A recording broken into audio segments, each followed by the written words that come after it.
अस्सलामुअलैकुम dear viewers, हमारे vocabulary course का ये 13th लेक्चर है जिसके अंदर हम प्रीशियस स्टोन्स या जेम स्टोन से रिलेटेड जो वोकेबलरी है उसको जानने की कोशिश करेंगे।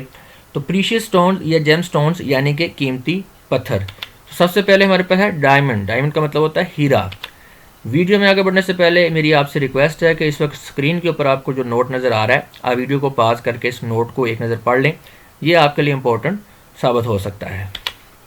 रूबी लाल या कूद, पर्ल मोती, रूबी याकूत सुर्ख, टोपाज पखराज, अकीक अकीक, एगट अकीक, कार्नेलियन यामनी नहीं है, ये यमनी है, यहाँ पे टाइपिंग मिस्टेक है, यमनी अकीक या अकीक अहमर। ओनिक्स सुलेमानी पत्थर, ये भी अकीक की एक किस्म होती है।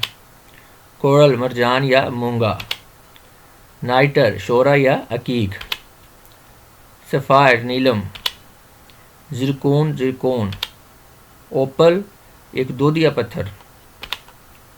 नियस, यहाँ पे नियाज लिखा हुआ है, ये गलत है, टाइपिंग मिस्टेक है यहाँ पे उर्दू में, नियस नियस। एमरल्ड जमर्द, लैपिस लाजूली संगे लाजवर्द, मूनस्टोन हिजरुल कमर, टर्कोइस, टर्कोइस का मतलब होता है फिरोज़ा, टॉर्मिलिन टर्मरी, पेरिडॉट ज़बरजद, कैट्स आई इसे हम कंजा भी कह सकते हैं। यहाँ पे फिर एक टाइपिंग मिस्टेक है, कीड़ा नहीं है, ये कीरा है। कंजा कीरा गरबा जिस्म या लहसनिया। एमेथिस्ट यानी ये नीलम होता है, नीलम यकूत को हम एमेथिस्ट कहते हैं। Thank you very much and खुदा हाफिज़।